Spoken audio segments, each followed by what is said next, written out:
आज की कहानी का नाम है गेहूं का संसार। रघु खुशी से चिल्लाया, अज्जी कितनी अच्छी कहानी है। हम सभी चावल खाते हैं, पर मैंने कभी ये कहानी नहीं सुनी कि किस तरह से चावल इस धरती पर आया। अनुष्का बोली, मुझे चावल बिल्कुल पसंद नहीं है, मुझे तो रोटी अच्छी लगती है। जब हम दिल्ली में रहते थे, हमारी स्कूल की कैंटीन में तरह तरह की रोटियां मिलती थी। अज्जी, गेहूं धरती पर कैसे आया? अज्जी ने बच्चों की तरफ देखा, लेकिन उनका दिमाग कहीं और घूम रहा था। अज्जी के पास कहानियों का खजाना है, मुझे पूरा भरोसा है कि उनको ये कहानी भी पता होगी। अज्जी ने कहा।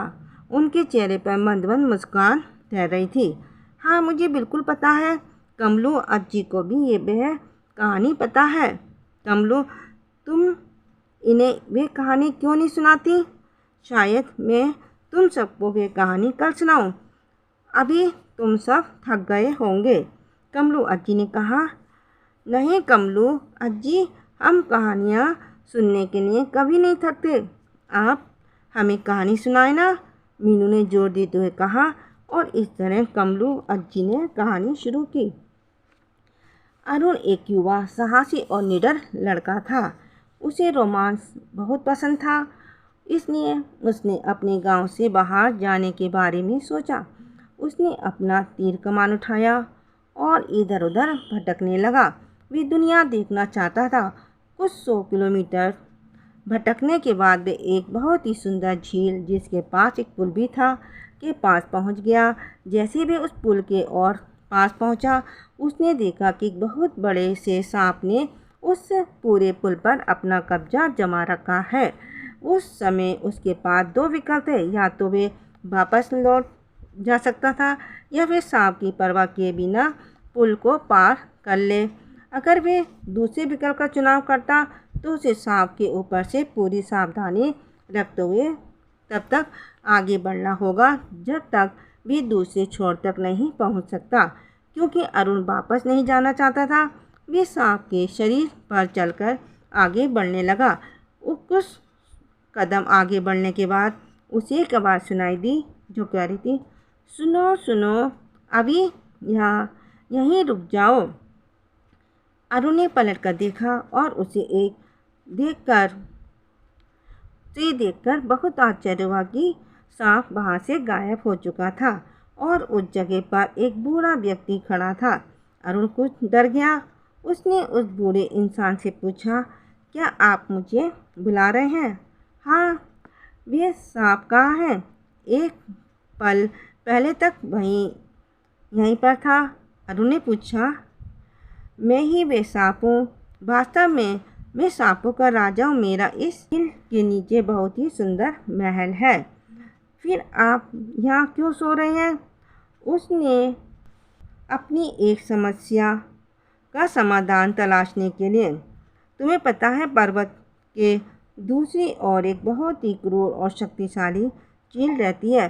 वे हर रोज आती है और मेरे अधीन सांपों में से किसी एक को खा जाती है। मेरे अधीन रहने वाले सांपों के अलावा मेरे बहुत से बच्चे, पोते पोतियाँ, परपोते और परपोतियाँ भी हैं, लेकिन मैं कितनी भी कोशिश क्यों ना कर लूँ, इस चील को नहीं हरा सकता। इसलिए मैं किसी की परीक्षा लेकर ये देखना चाहता था कि वे कितना बहादुर व निडर है और हमारी सहायता करने के लिए तैयार है। इसलिए मैंने अपना आकार बदल लिया और इस पुल पर आकर लेट गया। यहाँ पर जो भी कोई आया, बस तुम्हें छोड़कर सभी ने यहाँ से वापस लौट जाना बेहतर समझा। तुमने मेरी परीक्षा को पास कर लिया है, क्या तुम कोशिश करोगे और हमारी मदद करोगे? उस बूढ़े व्यक्ति की आवाज़ में जो गंभीरता थी, उसका एहसास होने पर अरुण को पता चल चुका था कि वे सच बोल रहा है। एक पीड़ित देश की प्रजा को बचाने और दुष्ट चील से लड़ने में मदद करने की चाह अरुण के मन में इतनी ज़्यादा तीव्र थी कि वे सांप को मना नहीं कर सका। उसने हाँ में सिर हिला दिया। बूढ़ा व्यक्ति मुस्कुराया। अपने लिए एक आशा की किरण मिलने से उसे कुछ शांति मिल गई थी। इससे पहले कि वे चील कल फिर से वापस आए, हमारे पास कुछ समय है। क्या तुम इस दौरान मेरे महल को देखना चाहोगे? उसने पूछा।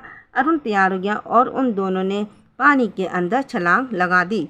अरुण सोच रहा था कि वे जल्दी ही पानी के अंदर निचली सतह से टकरा जाएंगे, लेकिन ऐसा नहीं हुआ। वे दोनों एक गुफा से होते हुए एक बहुत ही सुंदर सी नगर में प्रवेश कर गए। वे नगर बहुत ही भव्य था और उसमें बहुत से पौधे, फल व फूल मौजूद थे। वहाँ पर बहुत सारे सांप मनुष्य के वेश में घूम रहे थे, पर वहाँ पर पानी में एक तरह का ठहराव भी था। उस राज्य के इतना शक्तिशाली होने के बाद भी वहाँ पर कोई खुश नहीं दिख रहा था। सांपों का राजा अरुण को अपने महल में ले गया। जल्दी ही वहाँ पर अरुण के सम्मान में बहुत बड़ी दावत का आयोजन किया गया। वहाँ पर जितना भोजन खाने के लिए रखा गया था, उतना भोजन एक साथ अरुण ने पहले कभी नहीं देखा था। पेट भर भोजन करने के बाद राजा ने अरुण को अपने राज्य में सभी से परिचय करवाया। राजा ने सोचा, बेचारा अरुण, हो सकता है कि वे उसका अंतिम भोजन हो। अगली सुबह सांपों के राजा अरुण झील की सतह पर वापस आ गए।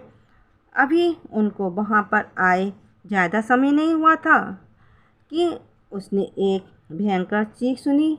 एक बहुत ही बड़ी सी और डरावनी चील उनकी ओर तेजी से बढ़ रही थी, ताकि वे पानी को चीरते हुए नीचे जाए और नीचे अंदर जो नगर बसता है उसमें से अपने अगले शिकार को खींचकर ले जाए। अरुण ने अपना तीर कमान निकाला और उस चील को मारने के लिए निशाना साधा। उसके तरकश में बस 3 ही तीर बचे थे। उसने पहला तीर चलाया। वे चील के बाएं पंख को चीरता हुआ निकल गया, जिससे उसका पंख टूट गया और वह नीचे गिर गया। लेकिन चील ने बिना रुके अपनी उड़ान जारी रखी। ये देखकर सांपों के राजा की चिंता और भी बढ़ गई।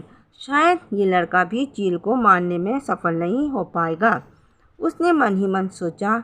इसके बाद उसने अपना दूसरा तीर छोड़ा, जो चील के दाएं पंख को चीरता हुआ गया और उसका पंख कटकर नीचे गिर गया। चील ने फिर भी तेजी से उड़ान जारी रखा। सांपों के राजा की चिंता पहले से और भी बढ़ती जा रही थी। अब बस उसके पास एक ही तीर बचा था और चील उनके पास जल्दी ही पहुंचने वाली थी।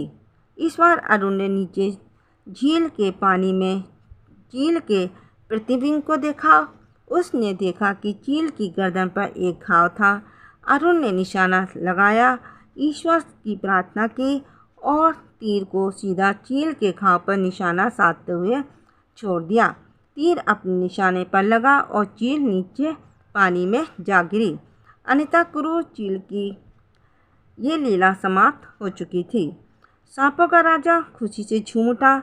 उसने अरुण को गले लगाते हुए कहा, बेटा, तुम्हारी दया और बहादुरी के लिए बहुत बहुत धन्यवाद। मैं तुम्हारे इस एहसान का बदला कभी नहीं चुका पाऊंगा।